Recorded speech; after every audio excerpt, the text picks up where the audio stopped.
Hello and welcome to African Living Abroad. My name is Jamhuri. I'm here to share my international experiences, build bridges between cultures with the hope of making the world a better place. I consider myself a social observer, an interpreter of social events, a commentator, and a storyteller. Today I'm going to pay tribute to RUNOKO Rashidi.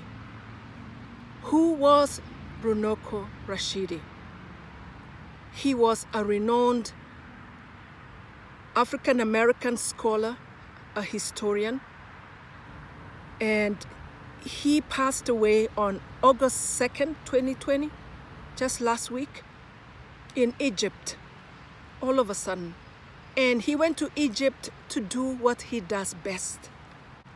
RUNOKO focused on Africa, African history, African ancestry, and the African story or narrative. And he said to have traveled to 125 countries to document the story of Africans. And he visited 100 museums worldwide. And he has written many books, about 20, and he has a collection of around 50,000 photos and videos. And in them you will find anything you want to know about the people of Africa, their ancestry, their impact in the world, and especially the hidden impact that the world has not told about RUNOKO. And one of the things that he talked about was traveling to Asia, Europe, Australia, all the continents. And he found that Africans were all over those continents, pre-Chinese, pre-Columbus. Through his work, we are going to rewrite history. And his work is coming to use, especially now that Africa is going through a reformation and there is a revolution that is just happening. And RUNOKO, I thank you so much for the work that you did. He passed away at the age of 66. I believe that is pretty young, but he's given us a lot of knowledge. So why do I pay tribute to RUNOKO Rashidi?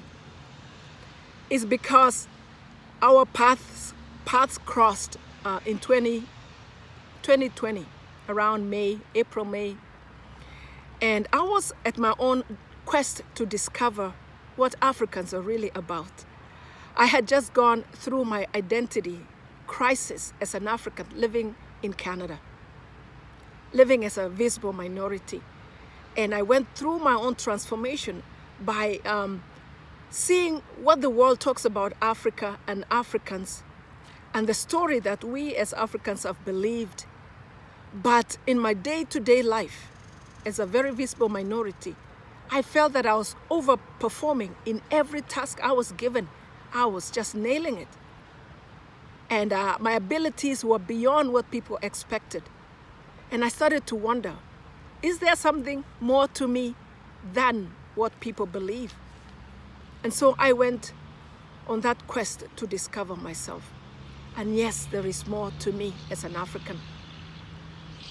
And another thing that interested me is I'm interested in anthropology and cultural anthropology and any kind of anthropology and history, different kinds of histories. And in people, I live with a lot of people with different cultures. And I watch documentaries about people, indigenous peoples.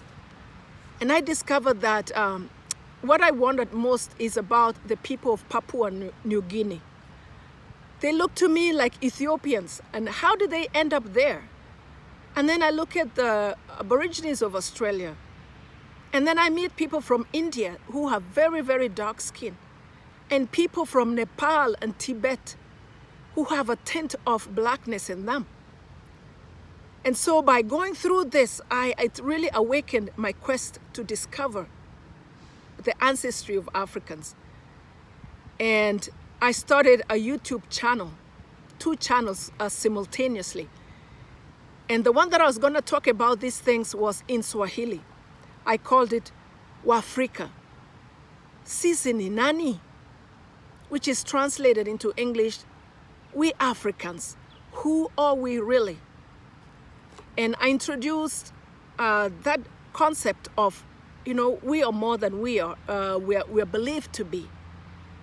And I was going to pursue this idea of, you know, talking about, actually I started to talk about black people in India that I had watched a documentary about. And that was very surprising to me. And I was going to research and follow that lead and then come and share it. And I wanted to do it in Swahili because I wanted everyday people who didn't understand English or French to really understand, especially in the Swahili-speaking countries. And that was very fascinating, empowering. And so shortly after, I was just on YouTube and I bumped into RUNOKO RASHIDI. He was standing in front of the huge Olmec head that was discovered in Latin America, and that is made of basalt.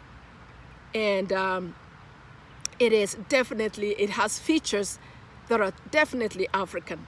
There is no fooling people about it.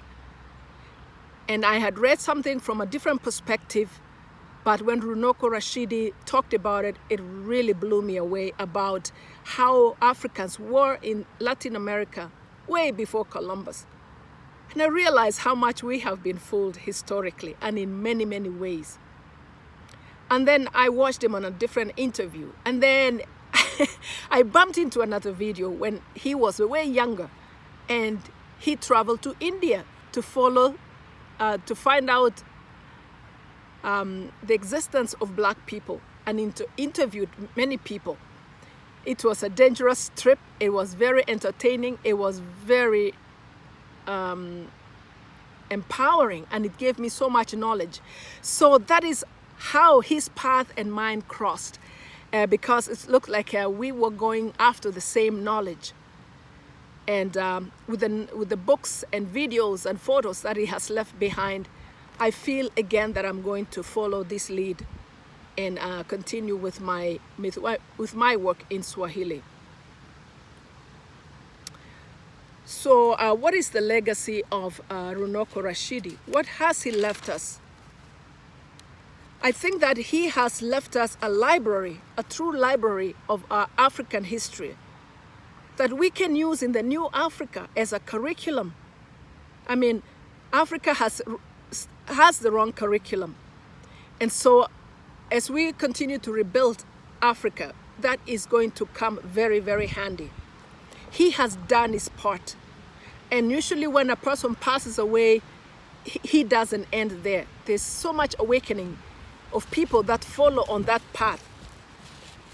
And secondly, he has given us pride in who we are as Africans, because through discovering our identity, there is nothing as empowering as discovering who you truly are, your roots, and what you are capable of.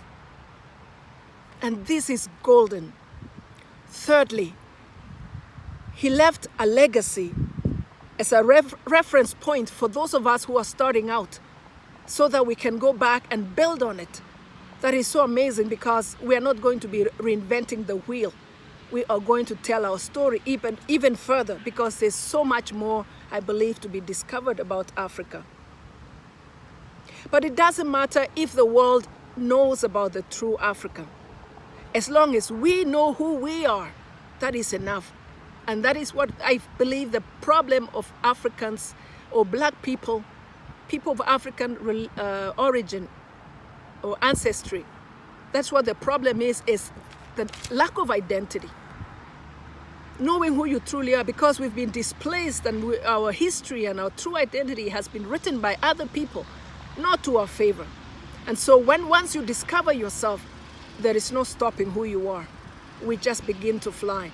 And we need to share RUNOKO RASHIDI's work as best as we can. So I want to say thank you so much, RUNOKO Rashidi, and my condolences to your family and to your friends and to your loved ones. I know that your spirit is here. I feel you, and you touched me already. It wasn't accidental that our paths crossed. And I'm just really excited that there are many more people of African origin that are as excited as I am and want to use your work for the betterment of Africa. And you rest in power, assured that your work will continue.